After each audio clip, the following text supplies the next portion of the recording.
Hari ini kita bakal ngebahas Daihatsu Sirion tahun 2014 ini. By the way, ini yang Matic ya, dan Sirion itu cuma ada satu tipe, jadi ya live with it. Oke, pertama-tama kita lihat dari depan dulu. Ini secara tampilan kelihatannya mungil ya, dan mukanya tuh muka imut-imut gimana gitu, bukan muka-muka yang garang kayak mobil-mobil sekarang tuh kan kayak gitu. Nah, pertama-tama mungkin kita bahas dari headlight-nya dulu ya, karena kan ya headlight penting.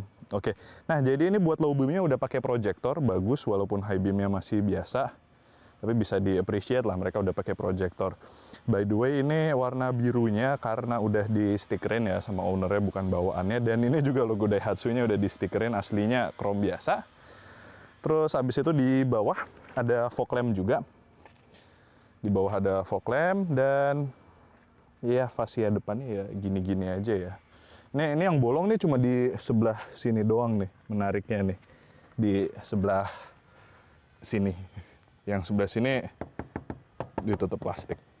Nah, sekarang kita buka kap mesinnya, kita lihat mesinnya. Jadi ini mesinnya pakai mesin 1300 cc.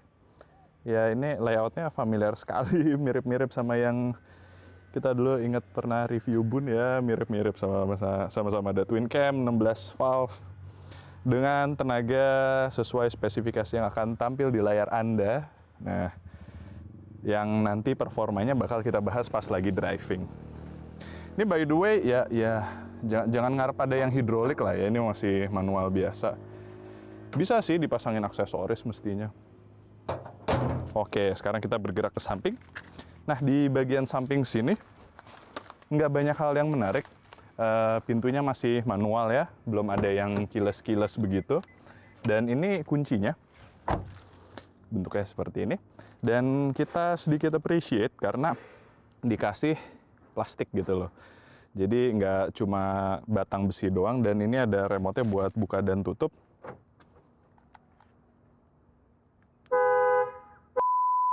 Oke, nah ini menariknya kuncinya tuh, jadi ternyata cuma satu tombol guys. Yang atas ini buat ngebunyiin alarm kayak yang tadi itu kan tiba-tiba heboh. Jadi ini buat lock, buat unlock, ini lagi. Agak-agak lucu, buat yang nggak biasa hati-hati ntar tiba-tiba bunyi kayak tadi. Terus habis itu ini buat ukuran bannya ini udah diganti ya, ini udah non standar, udah diganti sama ownernya. Kita bergerak ke belakang, di sini ada spoiler, yang spoilernya merupakan add-on ya, ini bukan bawaannya. Atau kalau misalnya bawaannya ada, kayaknya bentuknya nggak gini deh. Yang tahu boleh komentar di bawah. Ada antenanya udah bagus ya, model yang kayak begini, udah bukan yang model tarik lagi. Dan ini atapnya itu warna hitam begini, modifikasi dari ownernya ya, bukan bawaannya. Dan ini juga bukan hitam begini, mestinya sewarna dengan body. Ini juga Daihatsu-nya udah merah begini, modifan ownernya, harusnya bentuknya chrome biasa. Terus kita buka bagasi dalamnya. Nah, ini untuk ukuran bagasinya cukup besar ya, dan enggak deh, ini acceptable. Seenggaknya kita punya tray yang buat ngebatasin. Jadi apa yang kalian taruh di sini nggak bakal kelihatan dari kaca kalau misalnya pintunya ditutup. Dan di sini nggak begitu dalam sih ya, tapi ya lumayan lah. Ini kalau buat bawa galon muat 2 atau 3 kali kurang lebih. Ini bisa dicopot seperti ini, atau dibuka gini aja. Terus habis itu buat posisi ban cadangan itu ada di bawah sini. Bannya kayaknya ukurannya space saver ya. Tuh, temporary use only. Dan ada kit-kit lainnya. Kita tutup lagi. Dan ini ya tentu saja ini prosesor audio tambahan dari ownernya ya, tidak mungkin dari Daihatsu-nya. Dan di sini ada pocket, di sini agak-agak lucu nih, ada pocket di sini. Mungkin kalian mau naruh buku atau naruh booklet atau apa, bisa di situ. Oke, kurang lebih dari eksterior itu aja. Kita coba lihat ke dalam. Oke, nah sekarang kita udah di dalam. Nah, saya mau tunjukkan suatu fitur yang cukup menarik, bahwa speedometernya ini udah Optitron. Dan dia punya animasi fade in, fade out yang bagus banget gitu loh, bahkan buat standar 2020. Jadi kalau misalnya kita nyalain lampunya ini, dia meredupnya fade out, bukan yang tiba-tiba redup. Jadi nice touch, keren dilihatnya. Dan ini kita lihat interior depannya dulu. Yang pertama dilihat ini layoutnya simple ya, sederhana. Nggak ada yang aneh-aneh, door trim juga normal-normal aja, nggak ada yang aneh. Sedikit aneh sih, nggak ada storage-nya nih di sini nih. Sini nggak ada storage apa-apa, jadi ya cuma buat naruh tangan doang. Tapi buat nutup pintu ada gripnya di sini. Kita mulai dari atas dulu. Nah, di atas ini ada lampu baca ya. Ini lampu bacanya terpisah loh sama lampu kabinnya, keren. Ini bahkan di expander cross saja nggak ada lampu baca kayak begini. Ya, sesuatu yang perlu di-appreciate. Dan di sini ada dua kaca, dua cermin di sebelah penumpang dan di driver. Walaupun nggak ada lampunya, seenggaknya ada cerminnya ini. Jadi bagus sekali. Bahkan expander cross tidak punya cermin di sebelah sini. Aduh. Nah, ini ada spion tengah. Spion tengahnya juga udah day and night, jadi ini bagus sekali. Terus kita bergerak ke tengah, ini ada ventilasi AC, ada head unit yang bakal dibahas lebih ketika berkendara nanti, ada speedometer. Dan ini MID-nya tuh cuma dua ya, ada average fuel consumption dan range bahan bakar. Ya, simple sekali dia, nggak ada current fuel consumption, nggak ada average speed, apalah, inilah, itulah, nggak ada. Seenggaknya dia punya odometer dan trip A dan trip B, karena salah satu mobil yang kita review belum lama ini bahkan nggak punya trip B. Terus kita ke sebelah kanan setir, di sebelah sini ada buat pengaturan kaca spion. Dua-duanya sudah elektrik, walaupun belum auto retract ataupun electric retractable. Buat ngunci pintu itu mesti dari pintunya langsung ya, nggak ada switch-nya di sini. Terus habis itu kacanya udah auto down buat yang driver, tapi tidak auto up. Jadi kalau naik ke atas mesti ditahan, nih mirip-mirip sama Ayla. Terus habis itu kita bergerak ke tengah, AC-nya sudah full. Konfigurasinya ada semua settingan lengkap, dan transmisinya matic. Ketika transmisinya matic, maka di sebelah sini akan ada lubang penyimpanan, ada storage tambahan di sini. Dan ketika Sirionnya manual, maka di sebelah sini bakal jadi transmisinya, dan di sini bakal jadi storage tambahannya. Ya, saling melengkapi. Oke. Nah, terus kita bergerak ke sebelah kiri lagi. Di sini ada glove box yang ya ukurannya medium. Terus habis itu di sini ada emblem Daihatsu. Ini kelihatannya buat nutupin SRS airbag yang nggak ada, soalnya posisinya mirip kan. Terus lubang AC-nya ini yang di ujung kanan dan ujung kiri bisa ditutup ya. Walaupun sayangnya nggak ada cup holdernya di depan AC, jadi nggak bisa ngedinginin minuman. Tapi cup holder ada di pintu satu, di depan sini dua. Jadi total di depan ada 1, 2, 3, 4. Dan di sini ada cup holder. Nggak cup holder juga sih ya. Tapi ya bisa lah, ini kayak naruh botol gede ini di sini. Bisa dengan mudah sekali. Dan apalagi di tengah ini kan juga bentuknya bulat begini, bisa. Pokoknya storage banyak di sini buat naruh gelas-gelasan, nggak masalah. Terus di bawah di sini nggak ada laci-laci apa-apa ya. Di sini plong aja. Setirnya cuma bisa di tilt. Dan ini mungkin kalau kalian bentuk setirnya ini familiar, karena ini setirnya Xenia ya, kalau nggak salah, Xenia awal. Kalau nggak salah Innova yang G kayak gini juga nggak sih, lupa. Tapi kayak lebih gede gitu, nggak tahu deh, lupa. Terus ada apa lagi di depan? Kayak sih udah di depan itu aja. Sekarang kita coba lihat ke belakang.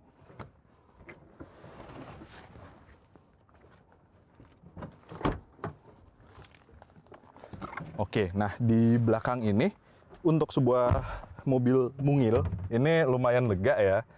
Ini tadi posisi nyetir saya, kayaknya udah dimundurin dikit, dan ini legroomnya lega sekali. Ini masih ada 1/4 jengkal kali ya.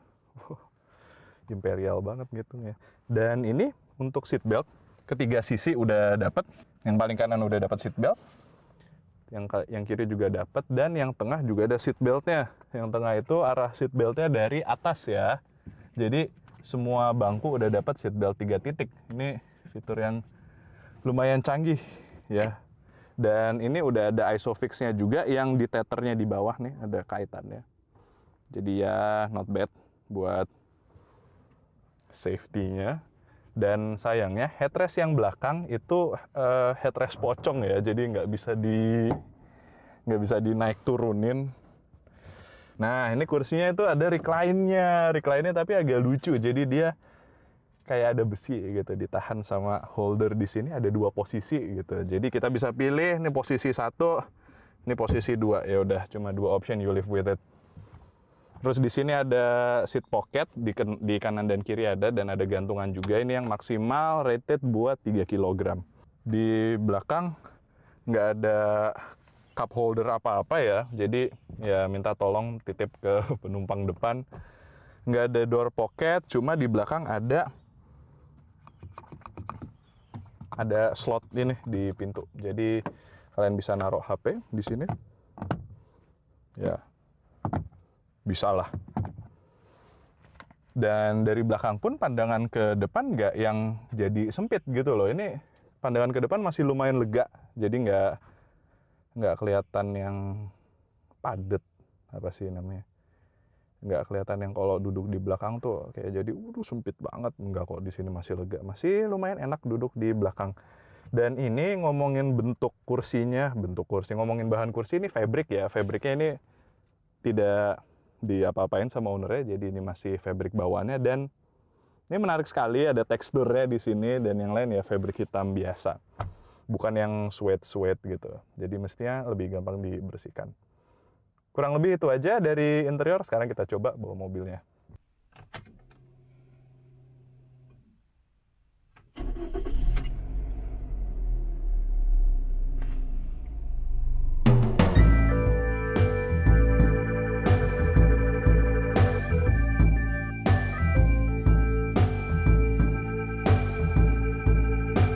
Nah, sekarang kita cobain rasa berkendaranya Daihatsu Sirion ini gimana. Dan yang pertama kali berasa adalah bahwa mobil ini punya tarikan bawah yang lumayan galak ya. Mungkin bisa di-compare ke Yaris Bakpao buat perbandingan, karena ya nggak jauh beda sih, mirip-mirip lah. Cuma ya itulah namanya city car, di bawahnya galak. Semakin ke atas semakin ngilang, tapi ya nggak apa-apa lah. Yang penting kan buat macet-macetan enak gitu. Kalau misalnya mau akselerasi ya tinggal disentil aja dikit gasnya. Ya lumayan. Terus habis itu buat setirnya ini berasa agak berat ya. Kalau dari ownernya sih bilangnya mungkin karena ini karena bannya kemungkinan besar udah diganti sama yang ukuran 195.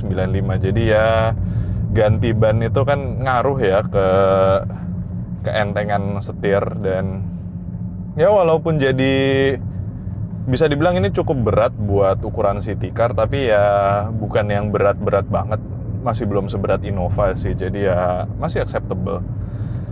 Terus buat visibilitasnya ke kanan dan kiri luas, ini jendelanya tergolong lumayan gede, dan ini spionnya tuh udah day and night ini, sesuatu yang cukup menarik. Jadi ya enak lah kalau misalnya malam tinggal dicetek gitu. Nah, nggak silau sama lampu yang belakang. Nah, itu dia fungsinya.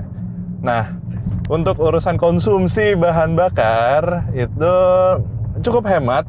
Ini tadi dibawa dari Bogor ke sini, dapat average 15,5 km per liter. Dan ya ini kan apalagi udah dipakai muter-muter ya, harusnya ini tadi masih ada di angka 16-an kali mestinya.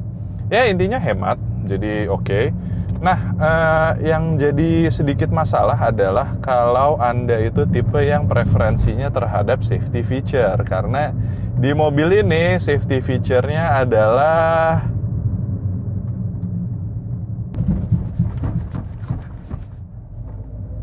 doa.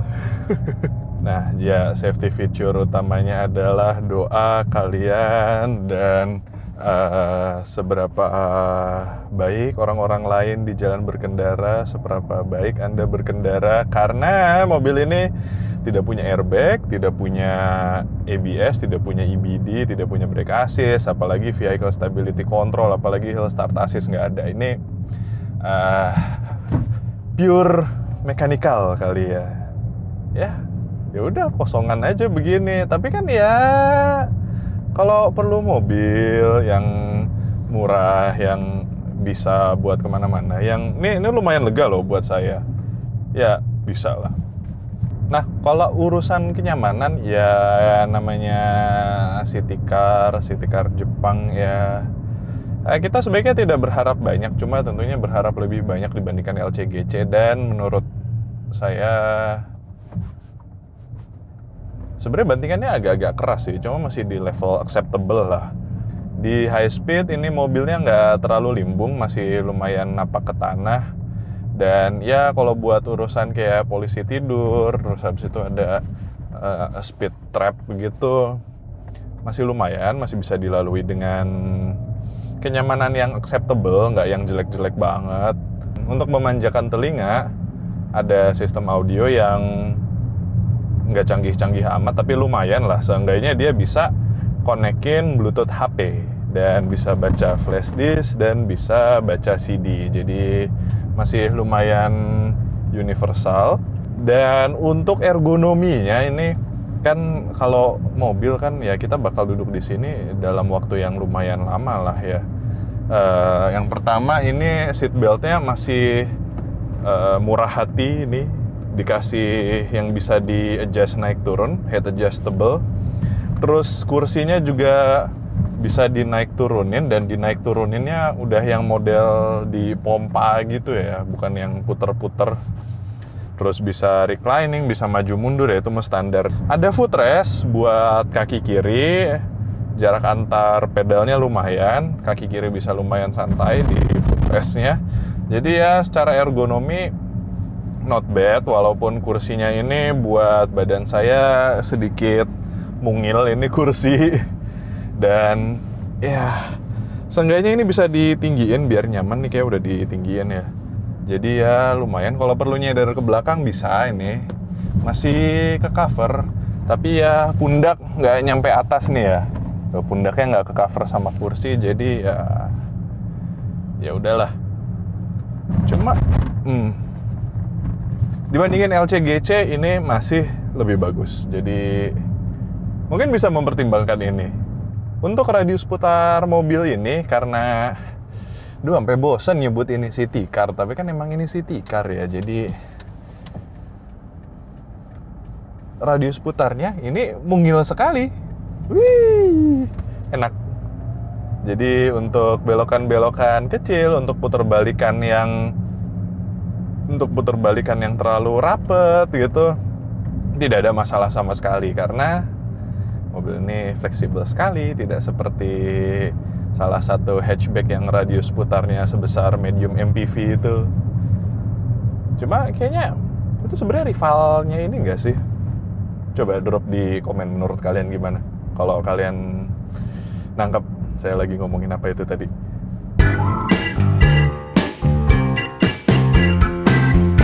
Nah, gimana kesimpulan kami untuk mobil ini? Kesimpulan saya, ini mobil untuk harganya, ini kami bakal kasih tahu dulu harganya di depan. Harganya adalah sekitar 80 ya, sekitar 80 jutaan untuk secondnya. Dan untuk angka 80 juta Anda akan mendapat sesuatu yang segala-galanya di atas LCGC. Ya, walaupun LCGC sekarang udah banyak yang mulai canggih, cuma kan kalau secara fitur-fitur perintilan kecil-kecil gitu ya adalah yang beda gitu. Cuma ya itu tadi, downside-nya adalah berupa fitur safety yang bisa saya bilang nggak ada. Dan apalagi ya, udah sih kayaknya yang sedikit bermasalah paling yaitu safety feature. Terus ya belum kilas, cuma yang ngarep apa sih mobil 80 juta dapat mobil juga syukur kan. Tapi karena ini adalah sebuah Daihatsu, jadi untuk maintenance ya mudah.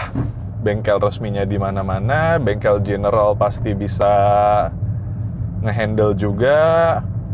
Ya itulah, jadi kalau misalnya punya budget 80 juta, lagi berpikir untuk mencari sebuah mobil yang cukup mobil, bisa mempertimbangkan Daihatsu Sirion tahun 2014 ini.